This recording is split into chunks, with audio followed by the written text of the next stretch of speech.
Russian TOS-1, a thermobaric, unleashed a devastating attack on the Ukrainian army's position. During the assault on Ukrainian positions, the Russian military deployed the TOS-1A Solntsepyak heavy flamethrower system. Despite the fact that the system is designed more for area strikes, during the course of strikes, the Russian military managed to achieve at least 3 strikes in almost the same place, as a result of which the positions of the Ukrainian army received incredibly powerful destruction. The moment of striking with the TOS-1A Solntsepyak system was captured on video. On the presented video footage taken from an unmanned aerial vehicle,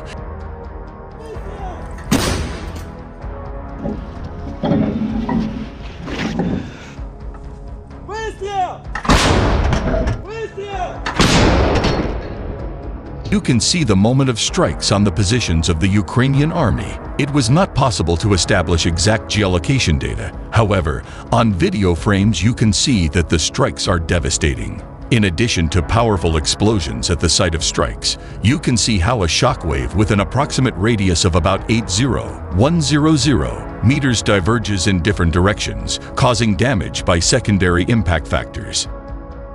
A Russian missile landed a Ukrainian soldier from the window of a building at a distance of 30 meters.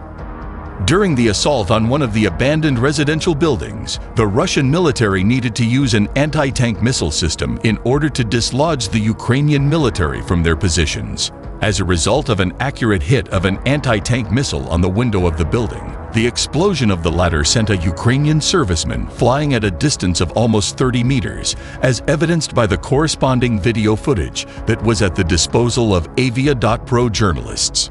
In the presented video, you can see how the Russian military launches an anti-tank missile from the Kornet complex. Thanks to the professional actions of Russian servicemen, the rocket accurately flies into the window of the building, where it subsequently explodes. As a result of a powerful explosion in a closed room, the shockwave simply throws Ukrainian servicemen through open windows.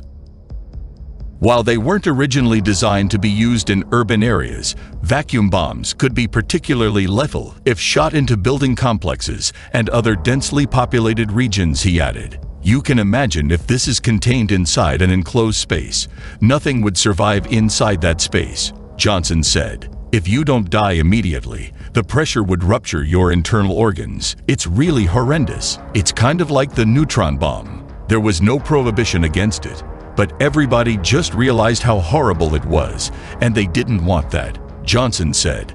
While it's not clear if Russian forces have already used vacuum bombs in Ukraine, Johnson said he fears it's only a matter of time.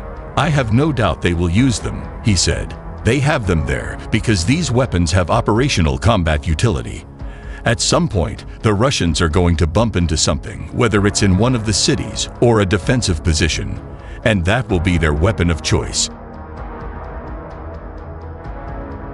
They have them there because these weapons have operational combat utility. At some point, the Russians are going to bump into something, whether it's in one of the cities or a defensive position, and that will be their weapon of choice.